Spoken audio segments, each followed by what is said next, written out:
অতি সম্প্রতি আমরা একটা ফিতনার মুখে পতিত হয়েছে যে ফেসবুকে একদল লোক প্রশ্ন তুলেছেন যে রাসূল পাক সাল্লাল্লাহু আলাইহি সাল্লাম কখন থেকে নবী, মানে পক্ষে বিপক্ষে একজন বক্তার বক্তব্যকে কেন্দ্র করে পক্ষে বিপক্ষে বক্তব্য আসছে।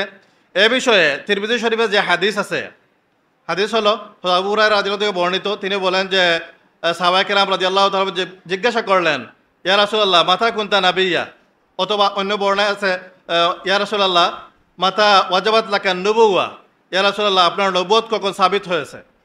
প্রশ্নটা কি? ইয়া রাসূলুল্লাহ আপনার নবুয়ত কখন সাবিত হয়েছে? রাসূল পাক সাল্লাল্লাহু আলাইহি সাল্লাম জবাব দিয়েছেন, ও আদামু বাইনার রূহি ওয়াল জাসাদ, আদম আলাইহিস সালাম যখন রূহ এবং জাসাদ দেহ এবং রুহের মধ্যবর্তী অবস্থায় ছিলেন, অর্থাৎ আদম আলাইহিস সালামের দেহে যখন রূহ সঞ্চার হয়নি, রূহ ফুকা হয়নি, তখন থেকে আমি নবী। তো এই হাদিস থেকে প্রশ্ন এনে বলা হচ্ছে যে কেউ কেউ বলছেন, মানে এটা এই হাদিসের মাফহুমের বিপরীতে যাচ্ছে। এরা বলছেন যে রাসূল পাক সাল্লাল্লাহু আলাইহি সাল্লাম 40 বছর বয়সের আগে নবী ছিলেন না, নাউযুবিল্লাহি মিন যালিক। তো প্রথম কথা হলো, এই যে হাদিস উল্লেখ করেছি আমরা যে রাসূল পাক সাল্লাল্লাহু আলাইহি সাল্লামকে জিজ্ঞাসা করেছেন সাহাবায়ে কেরাম যে মাতা ওয়াজাবাত লাকা নুবুওয়া, আর রাসূল পাক সাল্লাল্লাহু আলাইহি সাল্লাম বলেছেন যে ওয়া আদামু বাইনার রূহি ওয়াল জাসাদ, যে আমি তখন থেকে নবী যখন আদম আলাইহিস সালাম দেহ এবং রুহের মধ্যবর্তী অবস্থায় ছিলেন। এই হাদিস প্রথম কথা যদি আমরা আসি এই হাদিস সম্পর্কে আলোচনায়, যে এই হাদিস যে সহিহ এ বিষয়ে আসলে কোনো ইখতিলাফ নাই। এই হাদিসটাকে সহিহ, এমনকি যারা হাদিসের সেহত দৌফ নিয়ে কোথায় কোথায় হাদিসকে দয়ীফ বলে ফেলেন, শেখ নাসিরুদ্দিন আলবানী তিনিও এই হাদিসকে সহিহ বলেছেন, শেখ ইবনে তাইমিয়া তিনিও এই হাদিসকে সহিহ বলেছেন। হাদিসকে কেউ কি করেন নাই, অস্বীকার করেন নাই, দুর্বল বলেন নাই, সকলেই হাদিসকে সহিহ বলেছেন। ইখতিলাফ করেছেন কোথায়? ইখতিলাফ করেছেন হাদিসের ব্যাখ্যায়, যেখানে হাদিসের মূল মতনে মূল বক্তব্য আছে ওয়া আদামু বাইনার রূহি ওয়াল জাসাদ, তখন ব্যাখ্যায় গিয়ে যতই ইখতিলাফ হোক সেটা কিন্তু অকাট্য না, সেটা কোনোভাবে অকাট্য না। ইখতিলাফ করেছেন।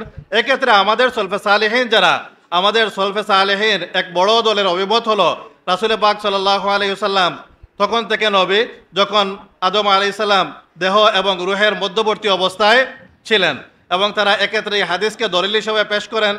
এবং যারা এই যে নবুয়ত রাসূল পাক সাল্লাল্লাহু আলাইহি ওয়াসাল্লাম তখন থেকে নবী, এই নবুয়তের প্রকৃতি নিয়ে ব্যাখ্যা নিয়ে উলামায়ে কেরাম হয়তো ইখতিলাফ করেছেন। কেউ বলেছেন যে এটা রুহানিভাবে, কেউ বলেছেন এটা তাকদীর হিসাবে, কিন্তু তিনি যে তখন থেকে নবী এটা কিন্তু কেউই অস্বীকার করেন নাই। এক্ষেত্রে হযরত আনোয়ার শাহ কাশমিরী রহমতুল্লাহি আলাইহি অত্যন্ত শক্ত একটা বক্তব্য দিয়েছেন। হযরত আনোয়ার শাহ কাশমিরী রহমতুল্লাহি আলাইহি বলেছেন যে রাসূল পাক সাল্লাল্লাহু আলাইহি সাল্লামের উপর জারাত আলাইহি আহকামুন নবুওয়া মিন যালিকাল ওয়াকানা নাবিয়ান ওয়া জারাত আলাইহি আহকামুন নবুওয়া মিন যালিকাল হিন, যে রাসূল পাক সাল্লাল্লাহু আলাইহি সাল্লাম হাদিসে বর্ণিত যে সময় ও আদামু বাইনার রূহি ওয়াল জাসাদ, তখন থেকে তিনি নবী ছিলেন এবং তখন থেকে তার উপর নবুয়তের আহকাম জারি ছিল। বিখিলাফিল আম্বিয়া ইস-সাবিকিন, এক্ষেত্রে অন্যান্য আম্বিয়া কেরামের অবস্থা হলো ব্যতিক্রম, কারণ ফাইনাল আহকাম জারাত আলাইহিম বাদাল বিসা, কারণ তাদের নবুয়তের আহকাম শুরু হয়েছে ওহী নাজিলের পর থেকে। তো এখানে আমাদের এক বড় দল উলামায়ে কেরামের মত হলো, সলফে সালেহিনের মত হলো যে রাসূল পাক সাল্লাল্লাহু আলাইহি সাল্লাম তখন থেকে নবী, যদিও নবুয়তের প্রকৃতি নিয়ে ইখতিলাফ আছে। এখানে এসে একজন বক্তা বলে ফেললেন যে 40 বছরের আগে তিনি নবীই ছিলেন না, নাউযুবিল্লাহি মিন যালিক। আমি সলফে সালেহিনের বক্তব্য যতটুকু দেখেছি, আমি তো আর সব দেখেছি এমন দাবি করতে পারি না, কিন্তু আমি যতটুকু দেখেছি কেউ বলেন নাই যে রাসূল মা কানা নাবিয়ান ক্বাবলাল বিসা, যে রাসূল পাক সাল্লাল্লাহু আলাইহি সাল্লাম ওহী নাজিলের আগে নবী ছিলেন না, এমন কোনো বক্তব্য কোনো সলফে সালেহিনের বক্তব্যের মধ্যে দেখি নাই। এমনকি যে ইবনে তাইমিয়া বলেছেন যে যারা বলবে যে রাসূল পাক সাল্লাল্লাহু আলাইহি সাল্লাম 40 বছরের আগে নবী, ক্বাবলাল বিসা নবী, তারা কাফির, তার ইবনে তাইমিয়ার বক্তব্য হলো, তিনিও কিন্তু যখন বক্তব্য উপস্থাপন করেছেন তখন কিন্তু এরকম শব্দ প্রয়োগ করেন নাই যে মা কানা নাবিয়ান ক্বাবলাল বিসা। তো রাসূল পাক সাল্লাল্লাহু আলাইহি সাল্লামের শানমান আলোচনার ক্ষেত্রে আদবের প্রতি খেয়াল রাখার দরকার। এমনভাবে বক্তব্য উপস্থাপন করা দরকার যেন রাসূল পাক সাল্লাল্লাহু আলাইহি সাল্লামের শান মানের মুখালিফ না হয়।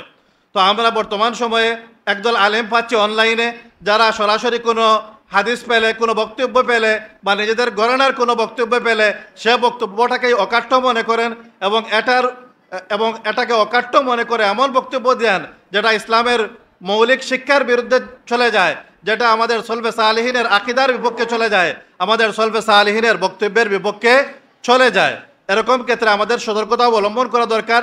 আমি যে এক্ষেত্রে যেটা করি, আমি যদি আমাদের সলফে সালেহিনের বক্তব্যের খেলাফ কোনো বক্তব্য কারো নিকট থেকে পাই, অথবা কোনো গ্রহণযোগ্য ব্যক্তির নিকট থেকেও যদি আমাদের সলফে সালেহিনের কারো কোনো বক্তব্য, কারো কোনো ফতোয়ার খেলাফ কোনো বক্তব্য পাই, তখন নিজে খুঁজতে যাই যে এ বিষয়ে আসলে কোনো ব্যাখ্যা আছে কিনা, অথবা এ বিষয়ে আমাদের সলফে সালেহিনের কোনো বক্তব্য আছে কিনা।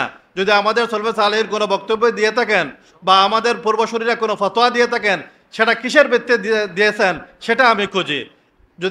যখন আমরা এটা খুঁজতে যাই তখন কিন্তু আমরা পেয়ে যাই যে হ্যাঁ, আমাদের সলফে সালেহিন যে বক্তব্য দিয়েছেন এটা আসলে একেবারে অমূলক না, এটার পক্ষে নিঃসন্দেহে কোনো না কোনো দলিল আছে। তো অনলাইনে কোনো বক্তব্য পেলেই মনে করবেন না এই তো পেলাম, এর আগে আর দিন পাই নাই, এই তো প্রথম পেলাম।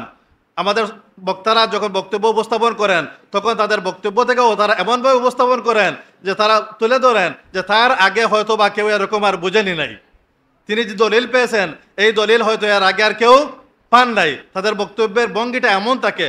এরকম ক্ষেত্রে আমাদের সতর্কতা অবলম্বন করা দরকার, দেখা দরকার যে এ বিষয়ে আমাদের সলফে সালেহিনের কোনো বক্তব্য আছে কিনা, তাদের কোনো ব্যাখ্যা আছে কিনা, কোনো হাদিস হলে এর অন্য কোনো ব্যাখ্যা, এর অন্য কোনো ভাষ্য মতন আছে কিনা, অন্য কোনো রেওয়ায়েত আছে কিনা।